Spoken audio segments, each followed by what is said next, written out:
She planned to stay invisible, gather evidence, and disappear. But one night changed everything. The assistant no one noticed walked into a world of wealth and secrets, catching the attention of a man who trusted no one. He never expected her to uncover the lies he couldn't see or to make him question everything he believed. As betrayal and desire collide, the stakes grow higher. Who will win in a game where hearts and empires are on the line? Under the fading glow of Los Angeles's winter sun, the glass facade of Lancaster and White reflected a city that never seemed to sleep. Nathan Lancaster stood near the floor-to-ceiling window of his 52nd floor office, his hands shoved deep into the pockets of his tailored trousers. From up here, the streets were a maze of lights and motion, too far to hear, too distant to feel. It was exactly how he liked it. Distance was his armor, and detachment his weapon.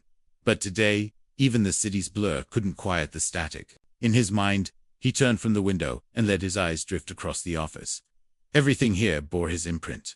Minimalist furniture, polished mahogany accents, and a sleek marble desk that reflected his own guarded face like a judgment. The Lancaster name had become synonymous with power and media law, and Nathan at 36 had worked tirelessly to carve out that reputation.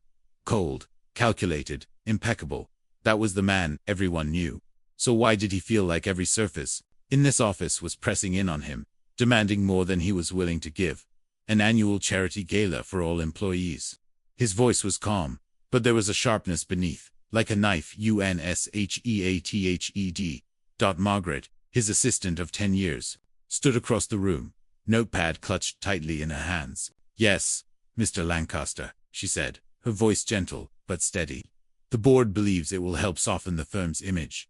After the recent articles about the Hope Foundation, Nathan's jaw tensed.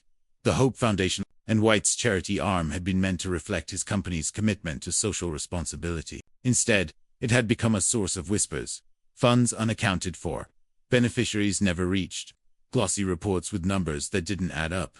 He'd trusted Victoria Cole, the PR director, and, once, disastrously, his girlfriend, to handle it. She had a gift for spin, for creating illusions that dazzled investors and reporters alike. But even Victoria's skill couldn't fully bury the unease creeping through the media. Nathan's gaze hardened. "Do they think we're running a damn country club now? This isn't about champagne and photo ops. We're a law firm, Margaret, not a reality show." Margaret didn't flinch. She had weathered worse storms from him. "The board believes a public show of goodwill could help. A gala might change the narrative." He turned away, his reflection in the glass now showing a man whose shoulders felt heavier than usual. Nathan despised such events, the hollow laughter, the shallow networking, the performative philanthropy. But he didn't openly defy the board. Not yet. "Fine," he said finally, his voice clipped. "If they want a party, they'll get a party. But don't expect me to hold anyone's hand if it turns into a circus." Margaret nodded, scribbling a note before retreating. The door shut with a soft click, leaving Nathan alone with a silence thick enough to choke on. Later that afternoon, in the firm's cavernous conference room, Victoria Cole made her entrance like an actress claiming center stage. Her crimson dress clung to her figure in all the right ways, her golden hair curled to shimmering perfection.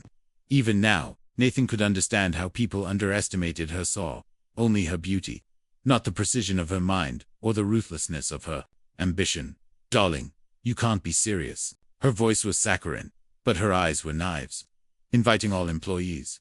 This gala is for our elite partners, not paralegals and interns." Nathan didn't glance up from his laptop. "The board decided." She crossed her legs with feline grace, her red nails tapping against the polished table. "The board doesn't understand optics. This event is my arena. I've spent months curating the perfect guest list. If you let the entire firm attend, we'll have chaos." "Chaos can be interesting," he murmured, still typing. Her lips twitched, though he couldn't tell if it was amusement or irritation. "Or maybe you're trying to make me clean up your mess again." "Or maybe," he said, pausing, "I'm curious what happens when the walls crack a little." Victoria arched an elegant brow. "Don't play games, Nathan. We both know you're too precise for chaos." His mouth curved in not a smile, but something colder. He scrolled through the employee roster, names blurring past, until one stopped him. Sophie Hall, a new assistant. 3 months in, her personnel file was unremarkable: background in nonprofit administration, a stint at a small legal aid organization in Chicago, nothing flashy. In the office, she was invisible. Head down, curls tied in a loose bun, oversized glasses framing, a quiet face. The perfect kind of invisible. Sophie Hall will be there, Nathan said evenly. Victoria blinked. Who our new assistant? She receive a personal invitation. Victoria laughed, a sound sharp as glass. You're kidding? That girl looks like she's auditioning for a librarian role. She doesn't belong at the Beverly Hills Grand with LAS Elite. But Nathan was already drafting the email. To Miss Hall.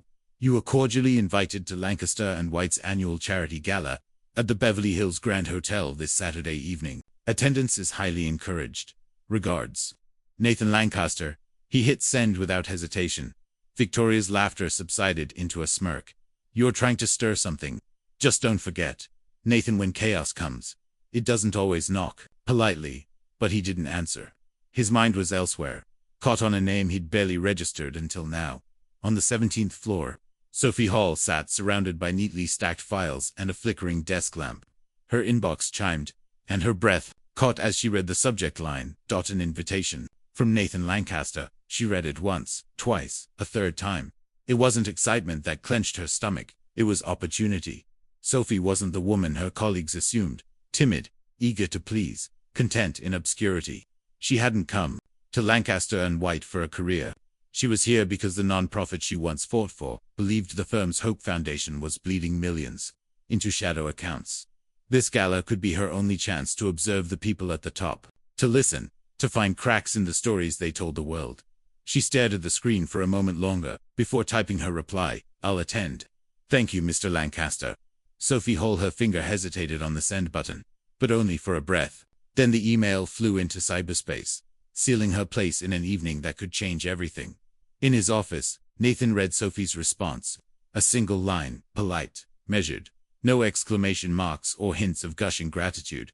It was unusual, perhaps. This gala wouldn't be the mindless charade he expected. For reasons he couldn't name, Nathan leaned back in his chair, a faint flicker of something stirring deep in his chest. He didn't know yet that Sophie Hall was about to rewrite every rule he'd built his life on. The Beverly Hills Grand Hotel glowed like a crystal palace beneath the pale sweep of winter stars. Inside, the grand ballroom was a vision of understated opulence, towering arrangements of white orchids, silk ribbons draping along gilded banisters, and champagne flutes catching light like tiny prisms. A string quartet played in one corner, their music weaving softly through the air, competing only with the murmur of polished conversations and the occasional clink of crystal.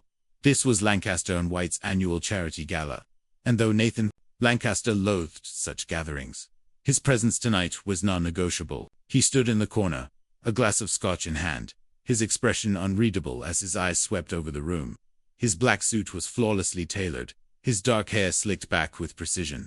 From a distance, he appeared to be carved out of marble-sharp edges, cold perfection.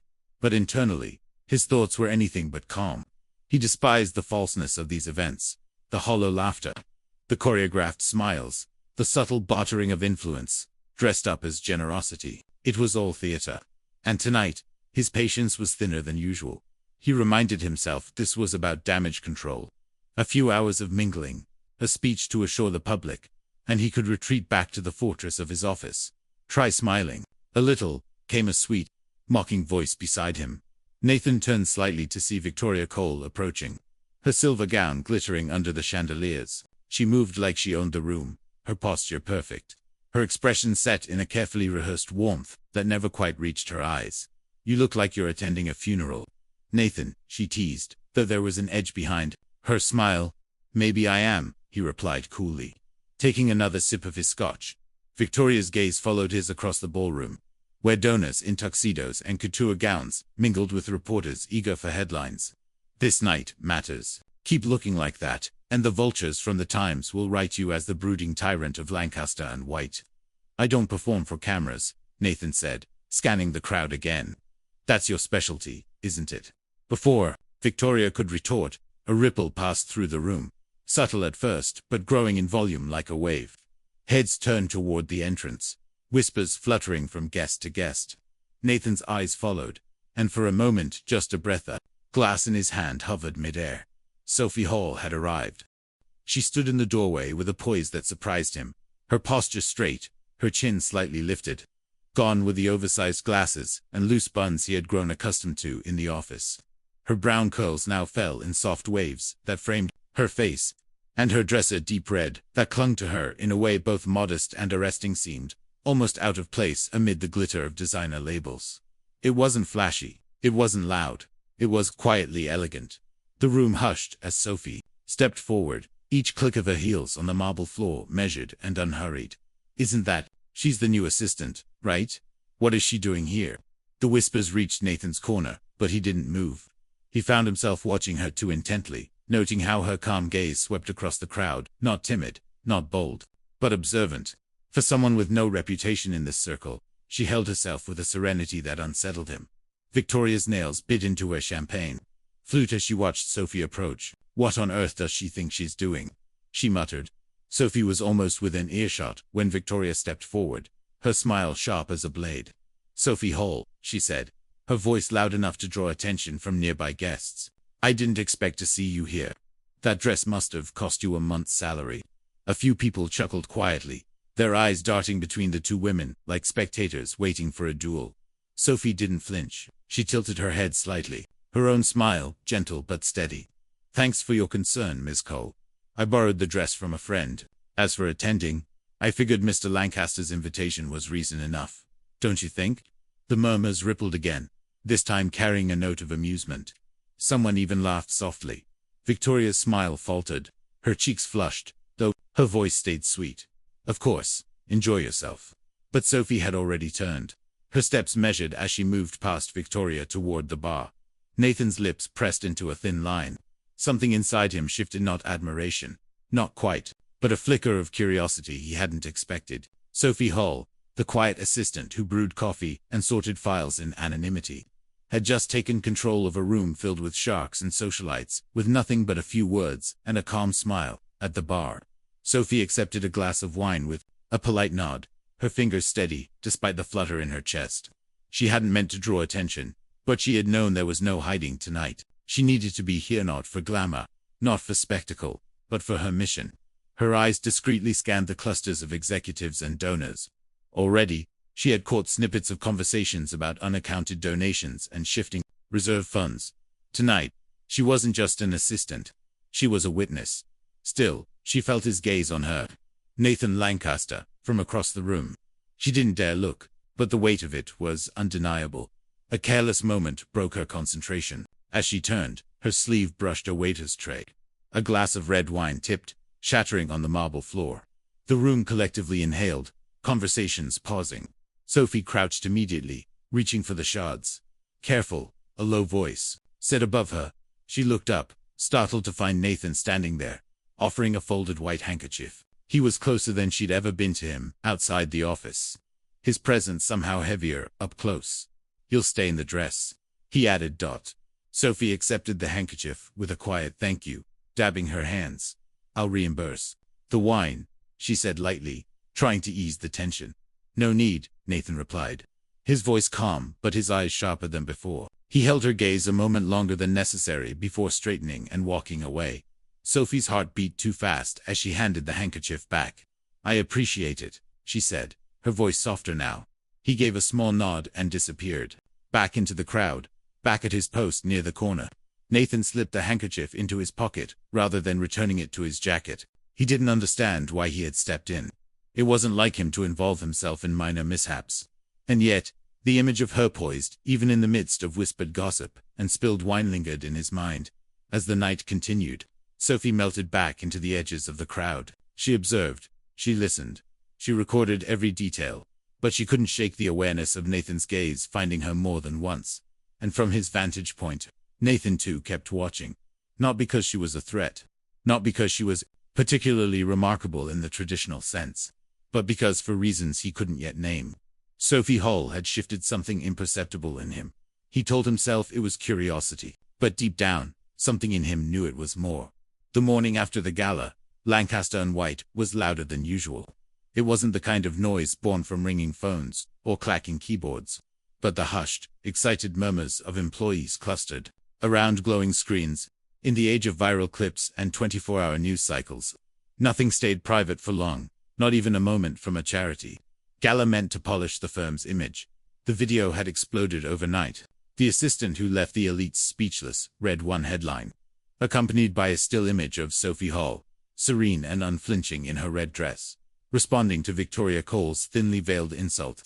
Her calm words had sliced through the polished crowd, leaving the room stunned, and Victoria's smile strained. Nathan Lancaster watched the clip silently from his corner office. His expression didn't give anything away, but he had already replayed it 3 times that morning. Not because he was seeking amusement or outrage, but because something in Sophie's tone measured, yet sharp stuck in his mind. She hadn't raised her voice. She hadn't shown a shred of bravado. She had simply stood her ground, and in doing so, shifted the air around her. There was a knock at his door. "Come in," he said, his voice clipped. Victoria entered like a storm contained. In silk, her tailored white suit was pristine as ever, but the tension in her shoulders betrayed her composure. She didn't wait for permission to speak. "You've seen the video." It wasn't a question. Nathan leaned back in his chair, steepling his fingers. "It's hard to avoid. Half the city has seen it." "She embarrassed me," Victoria said sharply. "She embarrassed this firm. Do you realize how this makes us look? As if we're undisciplined? As if anyone in the company can step out of line, and she didn't step out of line." Victoria's mouth tightened. "Nathan, she's an assistant. She had no business even being at that gala." "She was invited," he reminded her calmly. "Because you thought it would amuse you," she shot back. "Now we're dealing with a PR mess. Our partners are calling, and donors are already whispering about the scene she caused." Nathan didn't flinch under her glare. "The only scene I recall was provoked by you." Victoria's cheeks colored slightly. "She has to go," she said, her voice hardening. "Fire her. Make it clear we won't tolerate this kind of unprofessionalism." Nathan's jaw tightened, though his voice remained cool. "No," Victoria blinked. "Excuse me. I won't fire someone for answering a question with composure." His tone was final. "Sophie Hall stays. You're letting personal feelings cloud your judgment." Victoria hissed. "This isn't about feelings," Nathan said, his eyes narrowing. "It's about competence. Sophie has done her job without fault since she arrived. If our reputation is damaged, perhaps the blame lies with the person who started the exchange, not the one who finished it." Victoria's fists clenched at her sides. She held his gaze for a long, taut moment, before spinning on her heel and leaving the office. Downstairs, Sophie sat at her desk with her hands folded tightly in her lap. She could feel the stares. Colleagues passed by her cubicle with barely disguised curiosity, some whispering, others smiling faintly, as if she had suddenly become part of some inside joke. A kind colleague, Matthew from accounting, had sent her the viral clip with a laughing emoji. Sophie didn't find it funny. She hadn't gone to the gala to draw attention. Quite the opposite. She had planned to remain on the sidelines, to listen and observe anything that might help her gather evidence about the Hope Foundation's questionable finances. But now her invisibility was gone, and with it, the safety of her mission. Her phone vibrated. A message from the nonprofit organization she had once worked for blinked across the screen. "You've stirred things up. Stay focused. We need concrete evidence before this story collapses." Sophie exhaled, setting the phone aside. She didn't need reminders of the stakes. Every day she remained at Lancaster, and white was a risk. But last night, she had overheard enough to know she was close executives mentioning reserve accounts and donations redirected. She just needed time, and now she wasn't sure she had any dot in his office. Nathan was trying to refocus on the stack of contracts in front of him, but his mind refused to cooperate. His thoughts kept circling back to Sophie, her expression at the gala. Calm and clear despite being in the center of a storm. It was unlike anything he'd seen in an employee before. Most of them wilted under pressure or scrambled to impress. Sophie, on the other hand, had stood her ground with a quiet dignity that made even Victoria falter. His phone rang. "Lancaster," he answered. "Nathan, this is Harold Crane," barked the voice of one of their senior partners. "We have a problem. That video's everywhere. Our donors aren't happy. And Victoria says this Sophie Hall is the reason. You need to act before it spirals further." "I'm aware of the situation, Harold, and you know you have to fire her. Send a message that we're in control of this firm." Nathan's grip on the phone tightened. "The assistant isn't the problem," he said, his tone measured. "If you're looking for accountability, perhaps start with the person who provoked the incident." There was a pause. "You're defending her." "I'm making a business decision," Nathan replied coldly. "Sophie Hall stays. If there's a PR issue, Victoria will handle it. That's her job, isn't it? Don't let this blow back on us, Harold warned. Before hanging up, Nathan set the phone down and exhaled slowly. He had made his choice, but the unease in his chest didn't fade. Later that afternoon, Sophie hesitated outside his office door, holding a small paper box in her hands. It was a foolish idea, perhaps even dangerous. But she couldn't shake the thought that a gesture might ease the tension. She knocked softly. "Come in," Nathan's voice called. He looked up, surprised to see her. "Miss Hall." "I brought waffles," she said, setting the box on his desk. "I know it's been a stressful morning. Maybe this will help." Nathan blinked, unsure how to react. "Waffles?" Sophie smiled faintly. "Trust me, nothing saves a bad day like waffles. Consider it a thank you for the gala invitation." For a moment, Nathan simply stared at her, caught off guard by the warmth in her voice. Then he opened the box and took a bite. The crisp sweetness surprised him. "That's actually good," he admitted. Sophie's smile deepened, her eyes lighting up with a quiet humor. "Told you." She turned to leave, but he spoke again. "Miss Hall." She paused. "Are you all right?" After everything, his voice was lower than usual, almost careful. Sophie glanced back, her expression softening. "I'm fine, Mr. Lancaster. I just didn't expect to go viral." Nathan gave a small nod, though his eyes lingered on her a moment longer than necessary. When the door closed behind her, the room felt emptier than it had seconds ago. For the rest of the day, Nathan found his attention wandering each time Sophie passed by with files or entered a meeting to take notes. He noticed small things he hadn't before: the precision with which she worked, the way she anticipated needs without being asked, the calm focus she carried into every task. She wasn't just an assistant, and he wasn't sure anymore how he had overlooked her for so long. The air in Lancaster and White's main office was unusually sharp that Wednesday morning, thick with tension and a faint hum of anticipation. Sophie Hall sat at her desk with her hands folded neatly on her lap, trying to ignore the way hushed voices swirled around her like restless winds. It wasn't easy. Ever since the viral video, she had felt the shift in the room: stolen glances, the subtle way conversations would lull when she entered. She had been trained for this kind of scrutiny in her previous life as a non-profit investigator, but that didn't make it any less unsettling.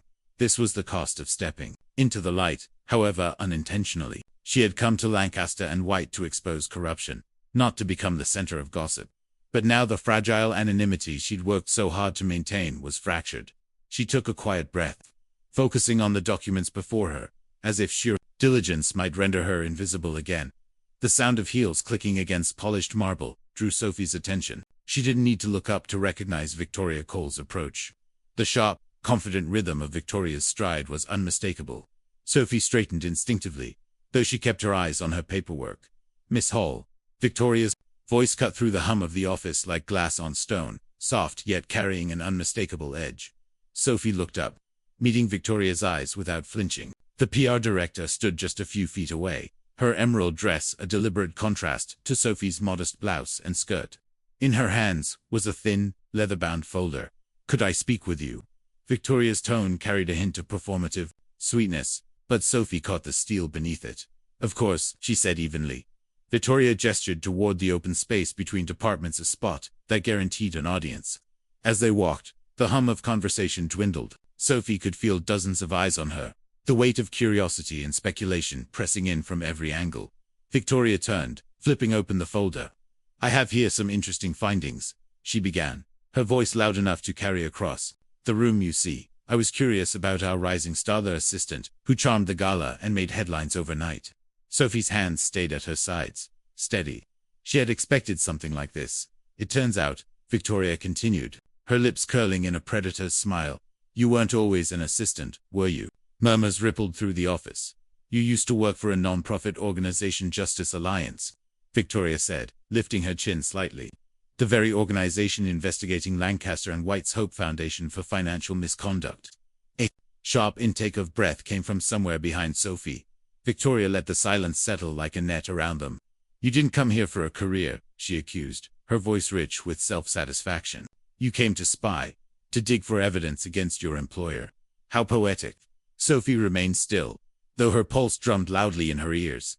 She had prepared for this moment. She had rehearsed a dozen scenarios for exposure, but nothing could fully brace her for the public spectacle Victoria had orchestrated.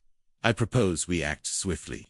Victoria went on, addressing the room as much as Sophie. Lancaster and White does not tolerate betrayal.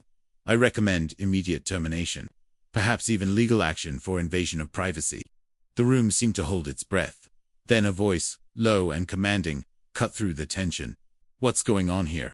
Nathan Lancaster stood at the threshold of his office, his black suit immaculate, his expression unreadable but for the faint crease in his brow.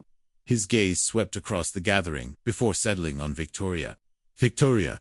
His tone was deceptively calm. Victoria straightened. Nathan, she's been lying to all of us. Sophie Hall works for Justice Alliance. She's been using her position here to gather information for their lawsuit. I'm protecting the firm. Nathan's eyes shifted to Sophie, holding her in place. The weight of his stare was heavier than the dozens of others combined. Is it true? He asked, his voice low, almost careful. Sophie took a breath, her fingers curling slightly at her sides. There was no point in denial. Not now. Yes, she said, her voice steady. I came here on behalf of Justice Alliance. They believed the Hope Foundation was redirecting funds, and I was sent to gather evidence. A collective gasp moved through the office. Victoria's smile widened, triumphant. But, Sophie continued, her tone softening, I stopped sending them updates 2 weeks ago, because I realized Mr. Lancaster had no part in the wrongdoing. I couldn't keep targeting a man who didn't deserve it. That silenced even Victoria for a moment. Sophie reached into her bag and pulled out a set of photocopied drafts, internal memos, and handwritten notes. She extended them toward Nathan. This, she said, is what I found. Millions diverted into untraceable reserve accounts. Signed off by Victoria Cole. Nathan took the documents without a word, his eyes scanning the pages. Handwritten annotations leaped out at him, lines like delete before submitting to Nathan. Scribbled in the margins. Victoria's face paled. This is fabricated, she hissed. She's lying to save herself. But Nathan's expression didn't waver. His voice dropped to a dangerously calm register. Do you have anything to say for yourself, Victoria? Inathon. She's trying to frame me. She's manipulating you enough. The word carried the weight of finality. We'll verify this. Until then, step out of my office. Victoria's lips parted, as if to argue. But one look at Nathan's eyes stopped her. She turned sharply and strode away, her heels striking the marble like gunshots. Nathan looked back at Sophie. Her calm exterior hadn't cracked, but he could see the faint tightness around her eyes.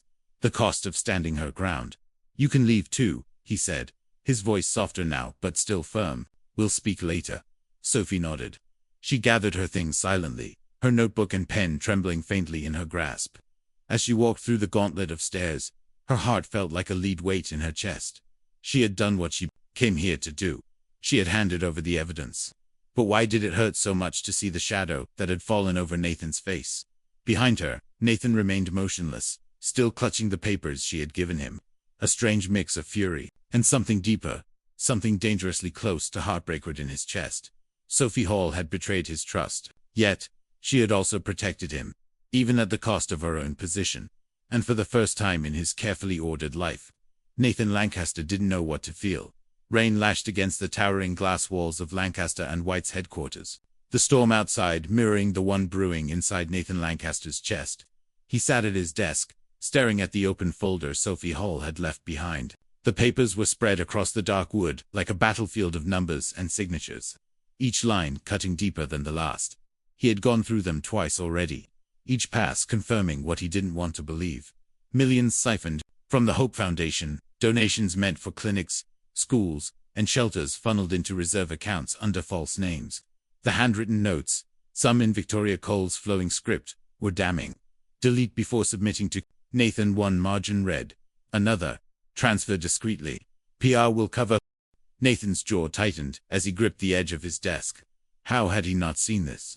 He had built his reputation on precision, on knowing every detail of his firm's operations. He had trusted Victoria to oversee the charity arm, because she understood image, understood how to cultivate the kind of public goodwill that bolstered their high-profile cases. He had thought that was enough. But Sophie had seen what he hadn't. Sophie, who had walked into his life with oversized glasses and a quiet manner, who had made herself invisible until the moment she wasn't. Sophie, who had come here under false pretenses but had left him with the truth. And with a letter. The paper lay in front of him now. her slanted handwriting betraying none of the turmoil she must have felt as she wrote it. Mr. Lancaster, I didn't come to your company to be an assistant. I came to investigate, to find proof of what Justice Alliance suspected about the Hope Foundation's finances. I believed you were part of it. I was wrong. I should have told you sooner. I'm sorry not just for the deception, but for seeing you differently than I expected and not knowing what to do with that. Everything I found is in the folder. I've kept nothing for myself. I give it to you not as a threat, but because I believe you will do the right thing. Sophie. Nathan read it again, his fingers tightening slightly around the page. The heart doesn't listen to reason.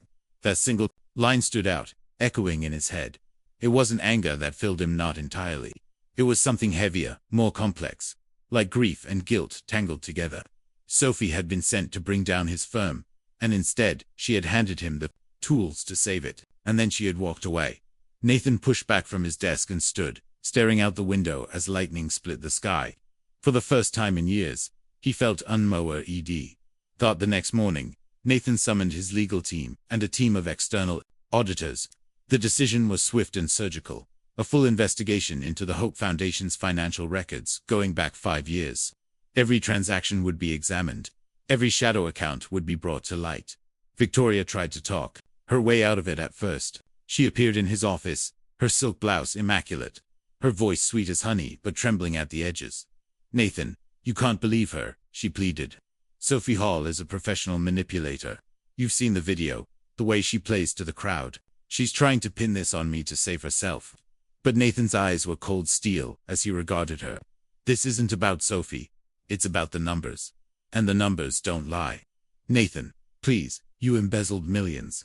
Victoria, you betrayed this firm and every person who trusted the Hope Foundation to do good. You're fired. Effective immediately.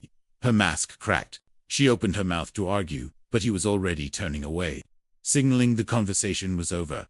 As security escorted her out, Nathan felt no satisfaction. Only a hollowness that deepened as he returned to his office. Weeks passed in a blur of board meetings and press briefings. Lancaster and White began implementing sweeping changes: independent audits, transparent reporting systems, and partnerships with grassroots organizations to restore faith in their charity work. The city applauded the reforms. But Nathan didn't care about applause. Every night, long after the office had emptied, he found himself staring at the small handwritten letter Sophie had left him. It was as if her words had carved themselves into the walls of his office. He had people searching for her, discreetly. Sophie had disappeared from her last known address in Los Feliz. She hadn't returned to Justice Alliance either. It was as though she had vanished into the sprawling anonymity of Los Angeles. Meanwhile, in a modest apartment across town, Sophie sat at her kitchen table, under the dim glow of a single lamp. The folder she'd once guarded with her life was gone, left in Nathan's hands where it belonged. Her phone buzzed. You did well, the message from Justice Alliance read. Rest now, it's out of your hands. But Sophie didn't feel restful. She had done the right thing, but her chest still ached with the weight of unspoken words and the memory of Nathan's steady gaze. She remembered how he had looked at her last time they spoke, betrayal and something softer warring in his expression. She wrapped her hands around her mug of tea, trying to quiet the question that haunted her. Would he see her as the woman who deceived him, or the one who handed him the truth? One night, Nathan left the office later than usual. The rain had finally stopped, leaving the streets slick and shining under the city's neon lights. He walked, without direction, his mind thick with memories of Sophie. The way her voice softened when she spoke to him. The quiet strength in her eyes. Even when she confessed everything. He found himself outside the cafe, where he'd seen her once, during lunch breaks back, when she was still invisible to him. It was closed now, chairs stacked against tables, but he stood there anyway, hands in his coat pockets, wondering if she might walk by. She didn't. At Lancaster and White. The Hope Foundation's accounts were finally clean. The headlines that once screamed scandal now carried words like redemption and transparency. But Nathan felt no triumph. Each success felt hollow without Sophie to see it. He wanted to tell her she had been right, not just about the foundation, but about him. He wanted to say she had been the one to pull him out of his carefully constructed fortress. The one to make him see that integrity wasn't about appearances, but about choice. But she was gone. And for the first time in his life, Nathan Lancaster wasn't sure how to fix something. The sun broke gently across Los Angeles the morning Sophie Hall stepped into the grand auditorium at UCLA. The event, Reclaiming Integrity, the future of philanthropy, had drawn activists, journalists, non-profit leaders, and members of the legal world eager for a new narrative after months of scandal. Sophie adjusted her blazer, smoothing an invisible crease as she waited behind the curtain. Beyond it, she could hear the soft buzz of hundreds of conversations and the clinking of coffee cups. The energy was electric, hopeful, but laced with skepticism, as though the audience still questioned whether trust in charity could ever be restored. She had been asked to speak, not because of her titles, she had none, but because her quiet determination had left ripples even after she disappeared from Lancaster and White. When Justice Alliance submitted its findings, they made sure her name was buried. But those who had worked closely with her knew. They remembered the assistant who had exposed millions in misdirected donations, the woman who had chosen truth over comfort. The moderator glanced at her and nodded. "You're up." Sophie took a steadying breath. Her heels clicked softly against the polished wood as she stepped onto the stage. The light from above seemed almost too bright, but she let it anchor her as her gaze swept across the room.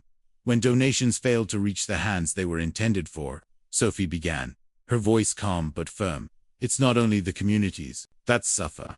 It's the belief, the fragile hope that people and organizations can act with selflessness and integrity." A hush fell over the auditorium. "I've seen both sides," she continued. "I've worked with grassroots nonprofits where every dollar was fought for. And I've stood in boardrooms where generosity was reduced to a line item meant to polish reputations." Her hands gripped the podium briefly as she inhaled. "Transparency isn't about public relations. It's about responsibility. It's about promising communities that their trust isn't misplaced." As she spoke, Sophie felt her chest tighten, not with fear, but with something heavier, more intimate. She didn't name Nathan. She didn't have to. Those who followed the Lancaster and White scandal knew. They knew how one of the city's most feared legal firms had turned the tide, not because of its powerful CEO, but because of a woman who had once been his assistant. Her speech closed to warm applause, the kind that carried gratitude as much as respect. Sophie bowed her head slightly, offering a small smile before stepping off the stage. In the shadows at the back of the room, Nathan Lancaster watched her go. He hadn't planned to come. In fact, he had promised himself he wouldn't. Not after she left, without looking back. Not after the months he spent trying and failing to find her.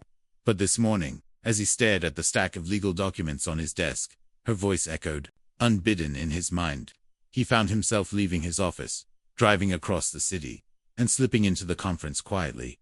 Nathan stood perfectly still as applause faded, and the crowd began to buzz with conversation again. Sophie disappeared behind the curtain. For a moment, he almost left, but then he saw her emerge into the side hallway. Her expression soft but exhausted, her shoulders curling slightly inward, as though the weight of what she carried was catching up to her. He didn't think he moved. Sophie felt him before she saw him, an unspoken pull in the air that made her chest constrict. She looked up and there he was. Nathan stood just feet away, dressed in a charcoal gray suit that seemed more subdued than his usual armor. But it wasn't his clothes that struck her. It was his eyes. They were softer somehow, though no less intense, as though months of change had carved out space for something new within him. "Nathan," she breathed, her voice nearly lost to the ambient chatter of the hallway. "Sophie," he said simply. She swallowed, gripping the folder in her hands a little tighter. "You shouldn't be here." "Maybe not," he replied, "but I couldn't stay away." She shook her head gently, a faint, sad smile tugging at her lips. "We said everything that needed saying." "Did we?" he asked, stepping closer. "Because I don't remember telling you thank you for the evidence, for doing what I didn't have the courage to see." Sophie's fingers brushed against the folder. "I didn't do it for gratitude. I did it because it was right." "I know." His voice was low now, almost vulnerable.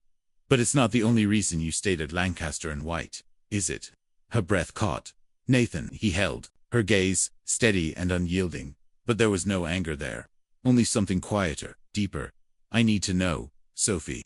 Was it only ever the mission for you?" Sophie closed her eyes briefly, willing her pulse to slow. When she opened them again, her expression was gentle but resolute. "It started as the mission, but somewhere along the way, I forgot to keep my heart out of it." Nathan's lips parted, slightly, as if to respond, but Sophie stepped back, putting an arm's length of space between them. "You don't owe me anything," she said softly. "What we adore, what almost was, can't exist in the shadow of what happened." Nathan's chest rose and fell, as though he'd been holding his breath for months. Then let's bring it into the light. Sophie shook her head, her fingers tightening around the folder again. I can't, Nathan. Not yet. She turned and walked down the hall, her steps steady, even though her heart felt as though it was breaking anew. Nathan didn't follow. He stood there, the weight of her absence pressing against his chest. But this time, he didn't feel only loss. He felt resolve. She wasn't ready, but someday, he would find a way to bridge the distance between them, not as the man he had been, but as the one she had taught him to become. The winter air in Los Angeles carried a subtle crispness as Nathan Lancaster stood in front of the newly finished glass facade of the Lancaster Free Legal Aid Center. Sunlight reflected off its clean lines and open windows, catching the engraved brass plaque at the entrance. Justice for everyone. He watched as volunteers carried in boxes of supplies, their laughter and light chatter drifting into the cool morning. Inside, paralegals and junior attorneys gathered at sleek workstations, while a small group of clients waited patiently in the reception area. It was different from anything he had ever built before. No high-rise marble floors, no guarded lobbies or glass boardrooms, just a space that felt alive, welcoming, purposeful. Nathan had spent months pouring himself into the project. The scandals surrounding the Hope Foundation had left scars on Lancaster and White's reputation. Yet, he wasn't doing this for image repair. This was about redemption, not for his company, but for himself. And for her. He had sent the email weeks ago. Simple, and without flourish. I'm opening the center we talked about. But it needs a leader. Someone who understands both sides. Someone who will never let it lose its way. I can't think of anyone better than you. There had been no reply. But Nathan hadn't given up hope. Sophie Hall stood across the street, watching through the glass as Nathan walked alongside a group of volunteers. His sleeves rolled slightly, his suit jacket abandoned somewhere inside. For a moment, she didn't recognize him. This wasn't the Nathan Lancaster of sharp edges and cold detachment, the man whose presence once dominated entire courtrooms with silent authority. This was someone different, someone lighter. Though still carrying a weight in his eyes she knew too well.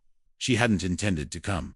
The invitation had sat in her inbox for days, ignored. But curiosity and something far more dangerous had pulled her here. Sophie inhaled deeply before crossing the street. Nathan turned at the sound of the door opening. His breath caught slightly.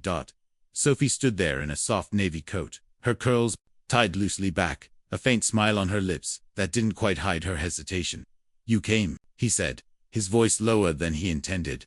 I came to see what you've built. She replied carefully. This isn't mine, he corrected gently. It's ours. Or it could be. She looked around, taking in the open design, the bustling energy. You've done well, she said after a moment. The community needs this. I need you to lead it, Nathan said plainly. Sophie blinked, startled by his directness. Nathan, I don't want a figurehead. I don't want someone who will make decisions from a desk 3 floors up. I need someone who understands what this work means. Someone who fought for it, even when it cost her everything. Her hands clasped in front of her. You don't owe me this. It's not about owing you. His eyes searched hers with a quiet intensity. It's about doing the right thing, and I can't do the right thing without you. Sophie's heart thudded unevenly. She had spent months convincing herself she was done with this chapter of her life with him. But standing here, watching the man he had become, she felt her walls begin to crack. All right, she said softly. But I should warn you, I'm impossible to work with.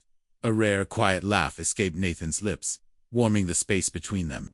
I've been warned. I'm still all in. The weeks that followed felt almost unreal. Sophie and Nathan worked side by side, their collaboration seamless, yet punctuated by arguments over the smallest details. This shade of blue is too sterile, Sophie said one evening, holding up a paint swatch. It's calming, Nathan countered. It's cold, she replied. We need something that says hope, not hospital. You're impossible, he murmured, though his lips curved slightly. Yet here you are, she teased. Every disagreement ended not in frustration, but in shared laughter. Their differences blending into something surprisingly functional. The staff began to notice too. The way Nathan's gaze softened when Sophie walked into the room. The way her shoulders seemed to relax in his presence. But they didn't talk about what had happened before. They didn't speak of betrayal or forgiveness.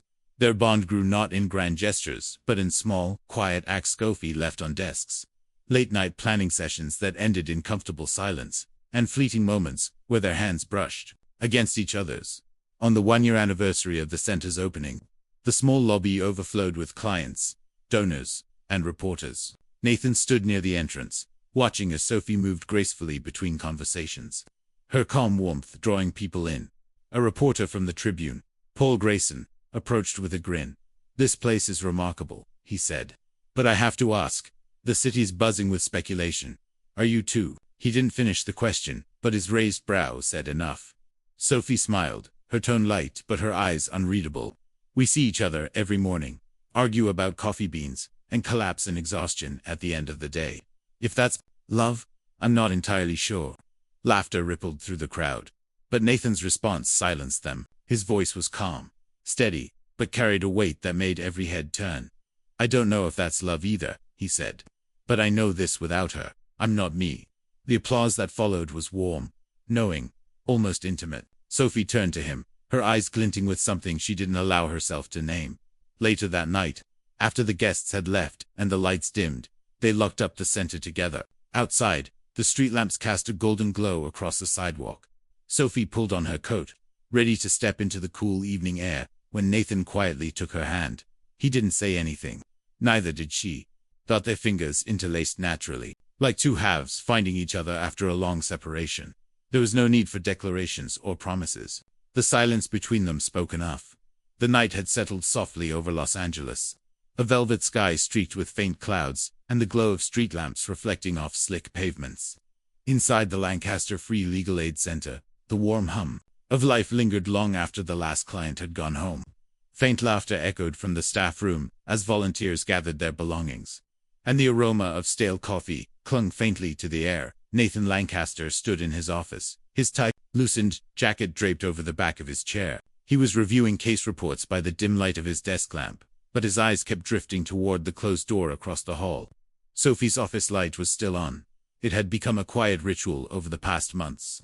The center's workdays were long and often emotionally draining, yet somehow, neither of them ever seemed eager to leave. Sophie often stayed past closing time, surrounded by files and notes, her brow furrowed in concentration as she scrawled thoughts into the margins of case briefs. Nathan found himself lingering too, not because he had to, but because the sound of her pen scratching softly against paper or the sight of her shoulders relaxing ever so slightly as she worked had become oddly comforting. He finally set down his pen, running a hand across his jaw. A part of him told him to leave her be, to keep the delicate balance they had found intact. But another part, the part that no longer cared for walls or pretense, pulled him to his feet. Nathan crossed the hall and knocked gently. Sophie looked up, startled. She was in her soft blue sweater now, her curls slightly looser than usual. A small smile touched her lips when she saw him. "You're still here," she said quietly. "So are you." She gestured to the stacks of papers around her. "I was trying to finish the quarterly donor report, but I think my brain gave up an hour ago." He stepped inside, leaning casually against the doorframe. "We should both go home." Sophie laughed lightly, a sound that still felt rare enough to make his chest tighten. "Probably. But somehow, this place feels harder to leave than Lancaster and White ever did." Nathan nodded, understanding more than he could say. "That's because this place isn't built on power or profit. It's built on people." She tilted her head, studying him. "You've changed, Nathan." He met her gaze evenly. "You're the reason for that." The room grew quiet. There was no tension, only the weight of unspoken things filling the space between them. Sophie rose from her chair, rubbing her eyes. "I think I've hit my limit for today." She began gathering her papers, moving with her usual grace. Nathan didn't move, just watched her in the golden glow of the desk lamp, her hair catching the light like strands of honey. "Do you ever miss it?" she asked suddenly. "The firm, the way it was." He considered that. "No, I miss the certainty. I miss believing that control was everything. But I don't miss who I was back then." Sophie paused in her packing. "I don't think you were ever as cold as you wanted people to believe." "Maybe not," Nathan said. "But I needed someone to remind me." She gave him a faint, almost wistful smile before reaching for her coat. As she pulled it on, Nathan stepped forward, stopping just a breath away. "Sophie," he said softly, "I know we agreed not to talk about the past, but there's something I need to say." Her hands stilled on the buttons of her coat. "I never stopped thinking about you," he continued, his voice low. "Not the day you left. Not when the headlines turned on me. Not even when I tried convincing myself I had to let you go. You didn't just change the firm, you changed me. Sophie looked up at him, her eyes luminous in the dim light. For a long moment, she said nothing. I was angry when I left, she admitted finally. Not just at the situation, but at myself. Because I let it mean too much. You meant too much, and I wasn't sure I could trust what we were becoming. You can trust me now, Nathan said gently. Not as the man I was, but as the one standing in front of you. Sophie's breath caught. This can't be easy for either of us. There's too much history. I don't want easy, Nathan said. I want real. Even if it's messy. Even if it takes time. Sophie lowered her gaze, her fingers twisting slightly in her coat's fabric. I don't know if I'm ready. Then I'll wait, Nathan said simply. For as long as it takes. She looked up again, and for the first time, there was no hesitation in her smile, just quiet gratitude and a flicker of something deeper, something that had never really gone away. Nathan stepped back slightly, giving her space. I'll walk you out. They left the center together, the sound of their footsteps soft against the polished floors. Outside, the air was cool and fragrant with night jasmine from a nearby planter. Sophie paused under the glow of a street lamp, the golden light painting her in warmth. Thank you, Nathan, she said softly. For the center. For this he gave a faint smile. Thank you for giving me the chance to become the man who could build it. For a moment, they simply stood there, the night stretching around them like a cocoon. Then Sophie turned to leave, her steps slow but steady. Nathan watched her until she disappeared around the corner, a quiet ache settling in his chest. He didn't follow, he didn't need to. For the first time, he felt certain she would come back. The first hints of spring were beginning to touch Los Angeles, softening the chill of winter with tender breezes and clusters of early blooms spilling over garden fences. The Lancaster Free Legal Aid Center had grown into a quiet pillar of hope over the past year. Families seeking help for housing disputes, immigrants in need of legal counsel, and women escaping cycles of abuse now walked through its glass doors every day, greeted not by marble and suits, but by warm smiles and a team that cared as deeply about the work as those they served. Nathan Lancaster stood near the reception area, watching as Sophie spoke with a young mother balancing a baby on her hip. Sophie's voice carried a steady calm, her hands gesturing gently as she explained the process of filing a protective order. The mother nodded through tears, and Sophie placed a reassuring hand over hers before excusing herself to guide her to one of the staff attorneys. Nathan had learned, over these past months, to recognize the quiet power she carried. It wasn't the kind of authority that filled rooms with fear the way he once had. Sophie's strength was subtler, rooted in compassion and conviction. And it was far more effective than any of the tactics he had spent years perfecting at Lancaster and White. As Sophie returned to her office, Nathan followed, pausing at the doorframe. She glanced up and smiled faintly, that familiar softness in her eyes that still caught him off guard. How's it looking out there? She asked, setting down a folder. Busy, he replied, stepping inside, but steady. You've built something remarkable here, Sophie. She looked down at her notes, a small flush warming her cheeks. We built it, Nathan. He leaned against the edge of her desk, watching her as she straightened stacks of papers. Do you ever regret coming back? Sophie paused at the question. She lifted her gaze to his, holding it for a long, thoughtful moment. No, she said softly. Not for the work. Not for this place. Nathan tilted his head slightly. But for me. There was no accusation in his voice. Only quiet vulnerability. Sophie rose from her chair, moving closer, her expression unreadable. You're not the man I once feared I was falling for, she admitted. You've changed, Nathan. You've proven whom you aren't with grand gestures, but with every decision, every moment of integrity. And she hesitated, her hand brushing lightly against his arm. I don't regret you either. Nathan's breath deepened as he searched her face for any trace of doubt, but there was none. Only the quiet strength and warmth that had always set her apart. That evening, after the last client had gone and the staff had left, Nathan and Sophie stayed behind to close up the center. They moved in a kind of practiced harmony, gathering files, locking doors, switching off lights. The hum of the city outside felt distant, softened by the weight of unspoken words between them. As Sophie reached for her coat, Nathan stopped her with a gentle touch on her sleeve. She turned, her eyes questioning. Stay a little longer, he said quietly. She hesitated, then nodded. They sat together in the dim lobby, the faint glow of street lamps filtering through the windows. For a while, neither spoke. It wasn't an Uncomfortable silence, but one filled with the kind of peace that comes only when there is nothing left to prove. I used to think love had to be dramatic, Nathan said finally, his voice low. Loud declarations, grand acts of sacrifice. But with you, it's been different. Softer, deeper, like the tide reshaping the shore. Sophie turned her head to look at him, her expression tender. Love isn't about noise, Nathan. It's about choosing someone, day after day, even when it's hard. His hand found hers on the armrest between them, fingers curling gently around hers. Then, I choose you. Not as the man I was, but as the one I've become because of you. Sophie's fingers tightened slightly in his. And I choose you. Even knowing the scars we carry. The quiet stretched around them like a promise. Months passed, and the center's impact grew. More families found safety. More lives were rebuilt. Sophie and Nathan worked side by side, their bond steady and unspoken to outsiders. There were no flashy headlines this time, no viral videos. Just two people who had fought through betrayal, guilt, and transformation to arrive at something real. On a rainy Friday evening, Nathan found Sophie asleep at her desk.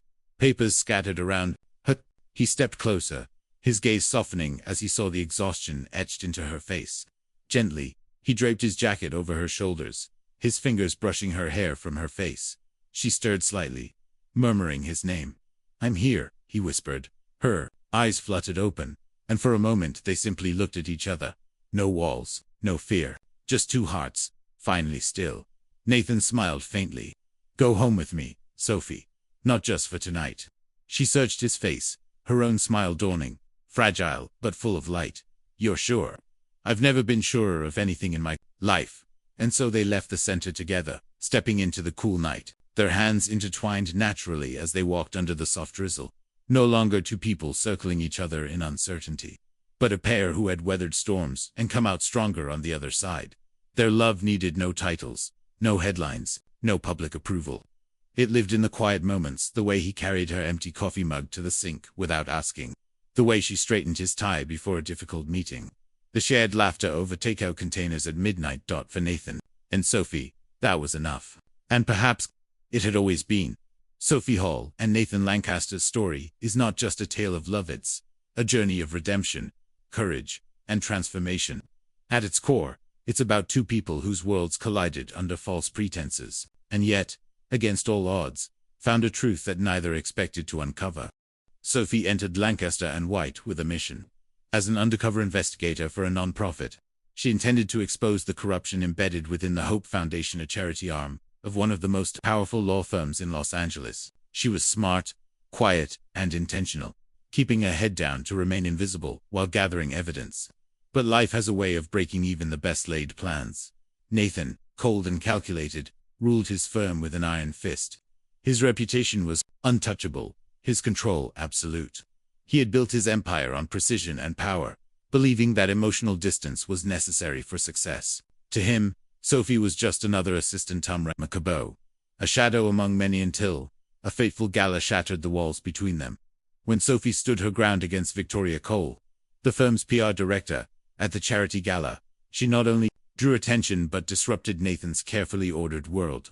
The viral moment that followed made Sophie visible in ways she never intended. It was meant to be a distraction for the world, but for Nathan, it became a revelation.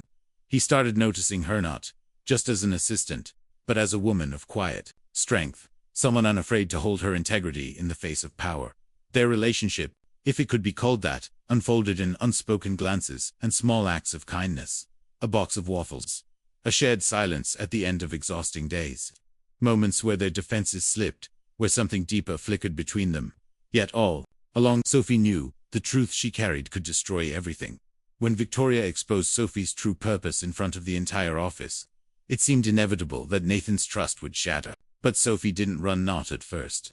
She presented her findings to Nathan, placing undeniable evidence of embezzlement in his hands. She admitted her original intent, but confessed her change of heart. Nathan, caught between betrayal and admiration, chose to act not on anger but on integrity. He fired Victoria, overhauled the Hope Foundation, and began building something far more meaningful than he'd ever imagined.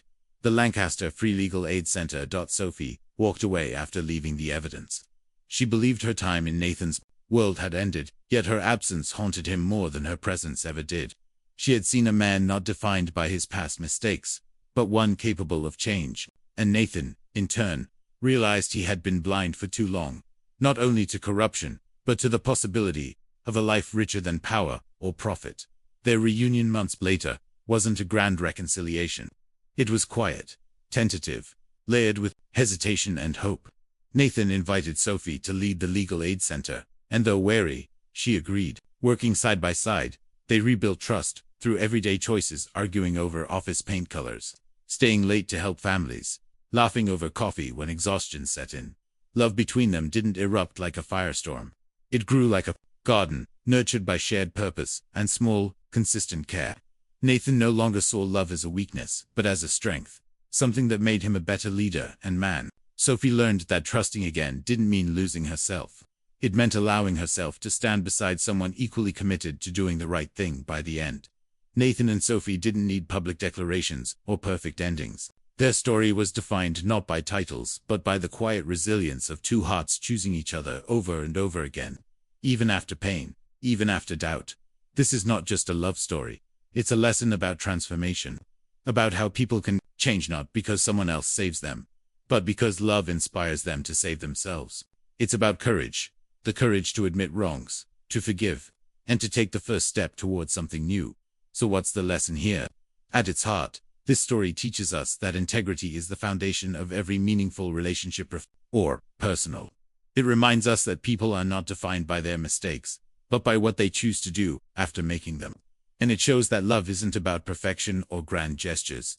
It's about staying, listening, choosing someone in the small, ordinary moments event.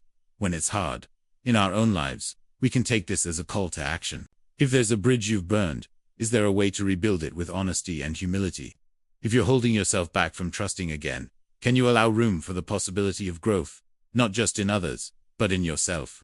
Sometimes, the right thing to do is not the easiest, but it's the only path that leads to peace. Mini quiz for you.